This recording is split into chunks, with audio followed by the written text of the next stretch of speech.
La chorale gospel Chalon existe depuis 2011, en fait, à l'occasion de rassemblements pour RESF de chorales, et des chorales qui venaient de Dijon et un peu partout dans la région Bourgogne. Et à cette occasion, la chorale gospel Chalon a été créée et elle n'a cessé de se développer. Elle était à l'origine dirigée par David Robb. David Robb, chanteur lyrique, qui dirigeait fort bien cette chorale, a été remplacé ensuite par Sébastien Vévran qui est pianiste, organiste, chef de chœur, et qui dirige depuis 2 ans cette chorale, et qui nous a fait énormément progresser. On a vraiment eu une qualité au niveau du son et au niveau des chants qui s'est vraiment amplifié depuis la présence de Sébastien Vévran. Nous répétons donc tous les mercredis à l'école Pablo Neruda, à l'école élémentaire, les mercredis soirs entre 19h30 et 21h30. Cette chorale est ouverte à tout le monde, donc tout le monde peut venir s'inscrire. Il n'y a pas d'audition pour entrer dans cette chorale. Notre prochain concert là aura lieu à Saint-Rémy, le 17 novembre, c'est un dimanche, à la salle Georges Brassens. Le gospel, c'est un chant extrêmement enlevé, rythmé, qui donne beaucoup d'espoir. Donc c'est un chant qui donne beaucoup d'énergie, aussi bien aux chanteurs qu'au public qui vient écouter. Donc cette énergie, c'est une énergie positive, avec des messages très positifs aussi, des messages d'égalité entre les peuples, des messages d'amour. Ce sont des chants religieux au départ, en effet.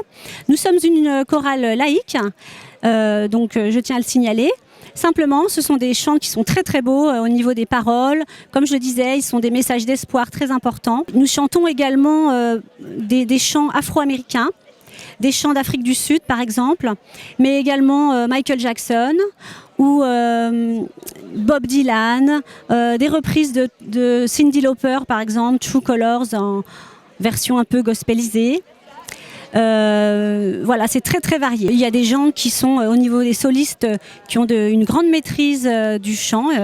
Alors il y en a une d'ailleurs qui n'est pas là aujourd'hui, Anne, qui vient de Mâcon, qui a une très très bonne maîtrise du chant. Et puis on en a vu d'autres là qui se débrouillent très très bien aussi. Ce sont des personnes qui ont voilà, cette envie de chanter, cette capacité à faire passer des émotions et à chanter en soliste. Ça se passe aujourd'hui pour les Journées du patrimoine. Notre prochain concert à Saint-Rémy, justement, on le fait au profit d'une association qui s'appelle Saint-Rémy Patrimoine. Donc là, il y a un petit lien sur le patrimoine. Mais là, sinon, pour la date d'aujourd'hui, c'était une coïncidence. Le gospel, c'est bien sûr un patrimoine de l'humanité.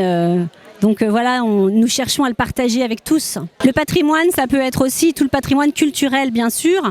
Donc bien sûr, la musique, le chant, toutes ces musiques qui sont transmises par les esclaves. Le gospel, c'était quand même des chants qui sont transmis oralement par des esclaves qui avaient besoin de ça pour pouvoir lutter contre cette vie cruelle qu'on leur faisait vivre.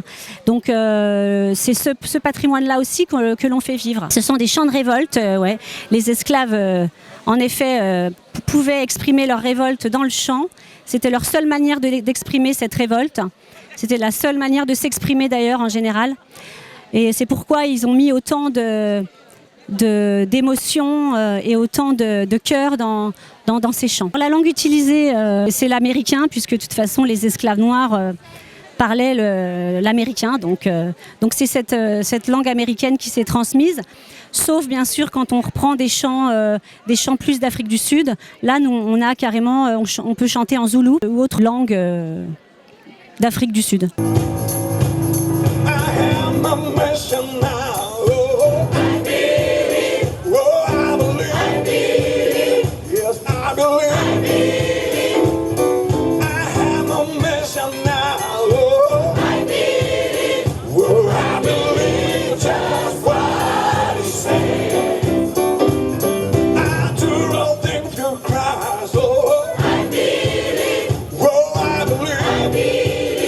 Yes, I believe.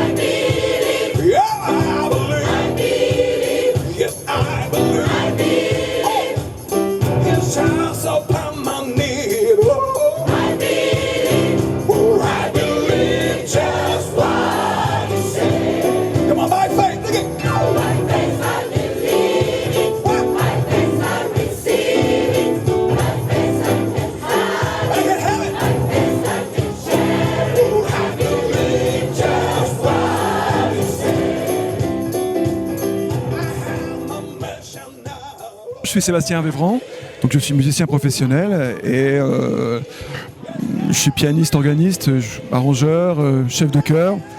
Je fais plein de choses, mais surtout autour de la musique noire américaine, afro-américaine. Donc ma culture est vraiment essentiellement le blues, le gospel, le jazz, la soul, la funk. Voilà, c'est vraiment des musiques qui me touchent énormément. Ces musiques-là peuvent prendre des allures très sophistiquées.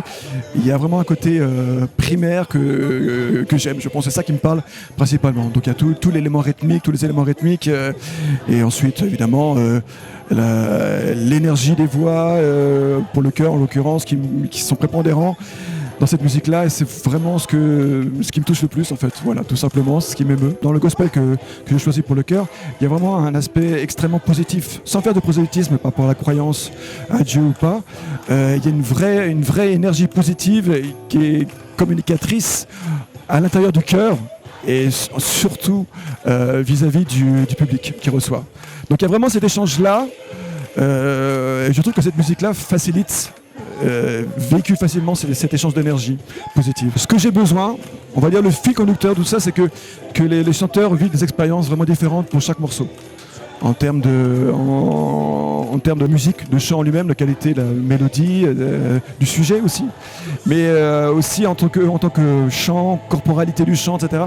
Comment ils vont le vivre eux.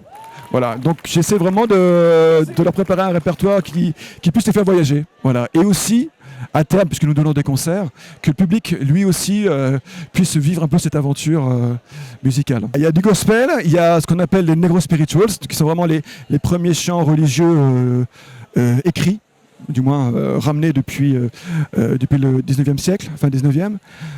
Donc il y a des gospels, plutôt, voilà. Et le problème avec cette musique-là, enfin le problème, ou l'avantage plutôt, c'est que le gospel est une musique qui évolue sans cesse avec son univers musical contemporain. Comme là, à l'instant, on vient de terminer ce passage avec un morceau qui s'appelle Soon I Will Be Done, qui est un negro spirituals et qui lui sonne vraiment dans une tradition d'il y a un siècle. C'est vraiment très très varié, cette musique n'arrête pas d'évoluer. Il y a du rap gospel, il y a même du metal gospel, j'ai appris, il y a du rock gospel. Voilà, le but, c'est pas trop le mot gospel lui-même, c'est le message que porte la musique. Donc en fait, ils utilisent différents types de musique pour toucher au maximum les gens. C'est une manière moderne de moderniser à chaque fois la manière de transmettre le message de la Bible, puisque initialement c'est un message chrétien. C'est une musique qui est très ancrée et qui a ses règles entre guillemets. Il y a la manière de chanter, au niveau vocal, on ne chante pas la même manière de gospel que l'on chanterait du classique ou de la variété, ça ne demande pas la même implication, le but n'est pas le même. Donc du coup, elle a vraiment sa spécificité. Il y a aussi la difficulté, du moins pour des Français, c'est que c'était une musique donc d'essence afro-américaine, donc beaucoup plus riche rythmiquement, plus compliquée rythmiquement, plus subtil. Il y a du swing qui se balade là-dedans, il y a plein de syncopes, il y a plein de contretemps, au lieu de taper sur les temps, on tape sur les deuxième et quatrième temps. Ça demande beaucoup de choses, c'est vraiment une autre culture pour nous. Et puis c'est en anglais. Donc en anglais, après il y a aussi l'accent qui correspond à cette musique-là, qui est plutôt afro-américain plus que britannique. Donc voilà, il y a tout un petit cahier des charges, on va dire, pour correspondre à l'esthétique de cette musique-là. Normalement, c'est une musique qui est censée être chantée avec de la foi.